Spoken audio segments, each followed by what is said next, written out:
Boa noite, pessoal. Então, vamos continuar com a nossa discussão sobre a natureza e a origem do dinheiro e eu vou fazer algumas considerações, então, preliminares sobre essa ideia que a gente viu com Adam Smith e Karl Menger, né, que são grandes representantes dessa visão de que o dinheiro seria uma mercadoria, né, que emerge, entre outras mercadorias, como um meio de troca, um facilitador da troca, justamente para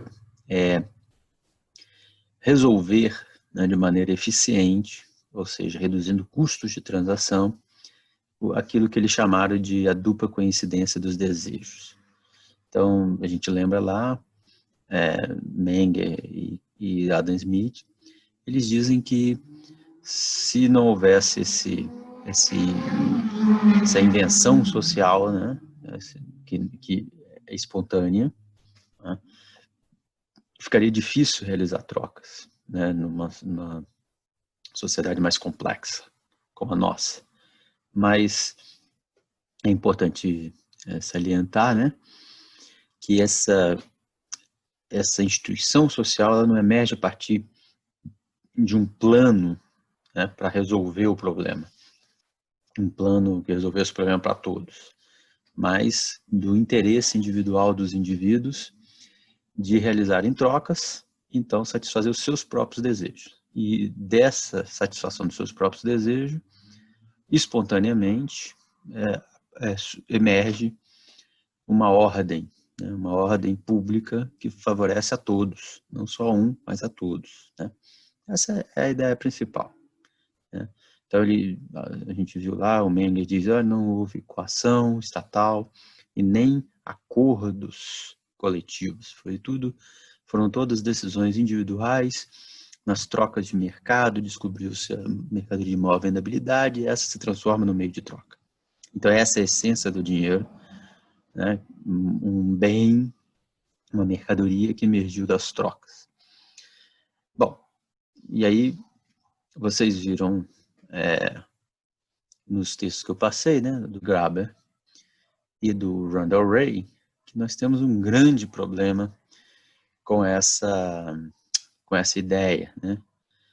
E esse grande problema, ele começa particularmente porque esse sistema em que as pessoas trocariam bens por bens, ele é só uma invenção dos economistas, né? O Graeber relata, né, mostra isso em várias passagens ali no texto dele, que os economistas costumam dizer o quê? Imagine uma economia de escambo, imagine uma economia sem moeda, portanto, em que as trocas seriam realizadas bens por bens, diretamente. Imagine, né? Qual é o problema disso? É que isso é só imaginação, isso nunca aconteceu de fato. Escambo nunca foi um sistema que ocorreu nas sociedades humanas. O que quero dizer com isso? Que as pessoas troquem coisas, até nas festas de fim de ano a gente troca presentes. Mas não é isso que é escambo.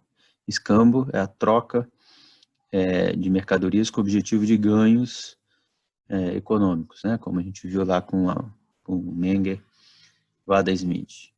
E aí vocês veem que o Graeber, ele mostra para a gente, né, especialmente na página, agora perdi aqui, mas vocês leram lá, vão saber, quando ele fala da antropóloga Caroline Humphrey, ele diz, citando a Caroline Humphrey, nunca foi descrito nenhum exemplo puro e simples de economia de escambo, muito menos de que o dinheiro tenha surgido do escambo. Toda a etnografia existente sugere que esse tipo de economia nunca existiu. Então veja que coisa. Os economistas basearam toda a sua teoria do dinheiro, como dinheiro mercadoria, numa coisa que nunca existiu. nunca existiu. Os antropólogos nunca acharam uma sociedade baseada no escambo. Então, esse é um primeiro equívoco, né, histórico, digamos assim, da ideia de que o dinheiro seja um meio de troca que tenha emergido do escambo. Por quê? Porque nunca existiu escambo. Um segundo problema é que, mesmo fora essa parte, vamos dizer assim, factual, né, nunca existiu tal coisa, nós temos outros problemas, né? Que veja que os economistas dizem, imagine uma economia sem moeda. Como que a gente resolveria o problema da dupla coincidência de desejos? Então, vamos fazer esse exercício. Imaginar uma economia. Lembre-se, é uma economia, o que está suposto na explicação do Adam Smith e do Menger, é uma economia em que os produtores são proprietários dos seus produtos.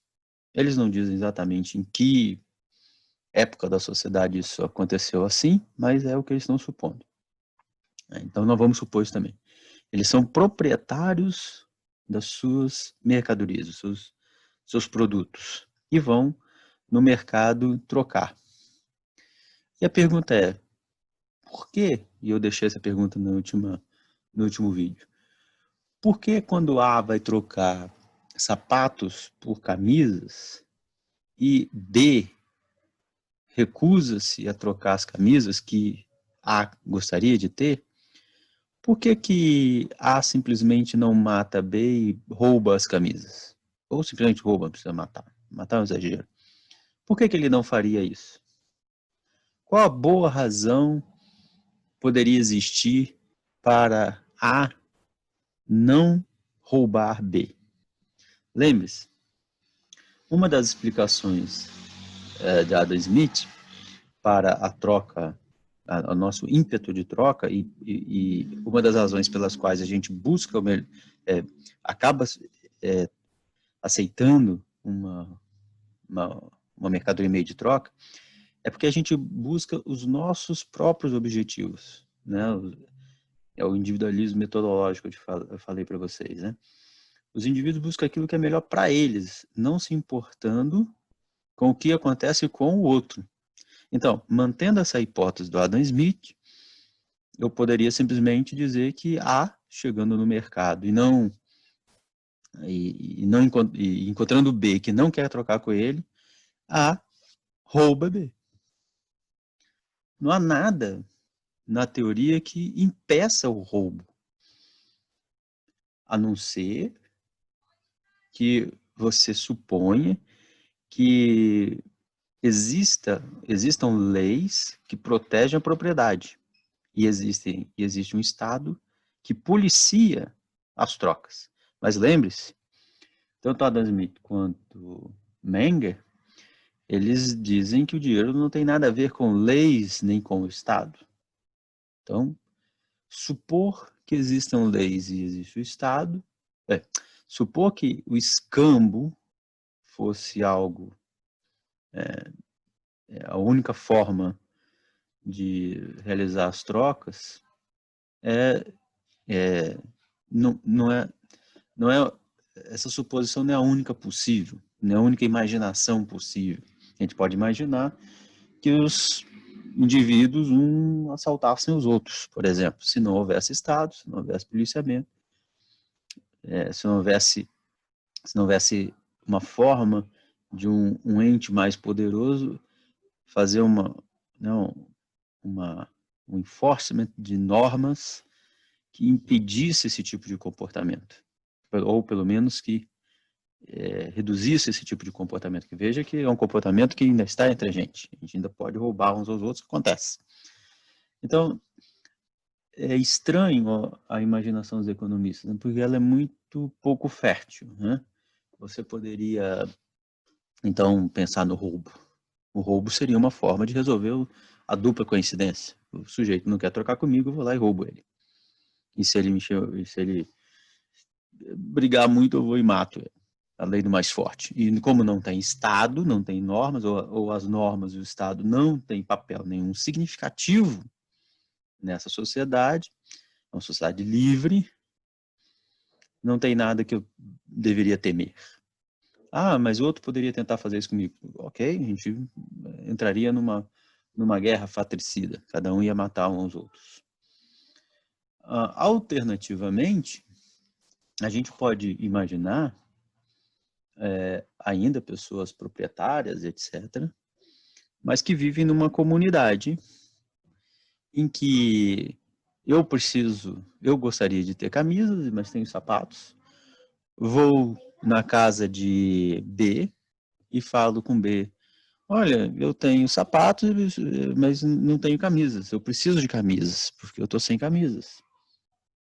B me conhecendo, B diz, por favor, você sabe que eu sou um alfaiate. Toma aqui algumas camisas. B e A vão estabelecer uma relação que eles costumeiras, digamos, entre eles, que é A reconhece que B emprestou, deu, né, a camisa, mas isso significa que A fica devendo a B um favor. A reconhece essa dívida com B. A vai entregar sapatos? Pode ser que entregue sapatos no futuro, mas pode ser que ele entregue outras coisas. Pode ser que em algum momento no futuro B chegue para A e diz, olha, meu amigo, eu estou precisando de alguém que me ajude sei lá, a construir um muro da minha casa. E A não vai se recusar a fazer, porque quando A precisou das camisas, B estava lá para entregar as camisas para ele. Então, essa relação de reciprocidade também resolveria o problema da dupla coincidência. Quando B entrega as camisas para A, porque A precisava das camisas, A reconhece que deve alguma coisa a B. E deve um favor a B. E quando B precisar, A pode entregar essa coisa para B. Então, um problema lógico dos economistas é que eles pensaram em só uma alternativa e não pensaram nas múltiplas alternativas que estão disponíveis e que ocorrem na vida real e que poderiam resolver o problema da dupla coincidência. Né? Mas a questão como eu disse, a questão é que o problema maior, né, é que a teoria imaginada pelos economistas de que a partir de uma economia de escambo emergiu um meio de troca, o problema maior é que essa economia de escambo nunca existiu. Fundamentalmente, e essa é a questão que eu vou retomar com vocês, o grande problema nunca existiu, de fato, escambo. E se nunca existiu escambo, como é que a moeda surgiu?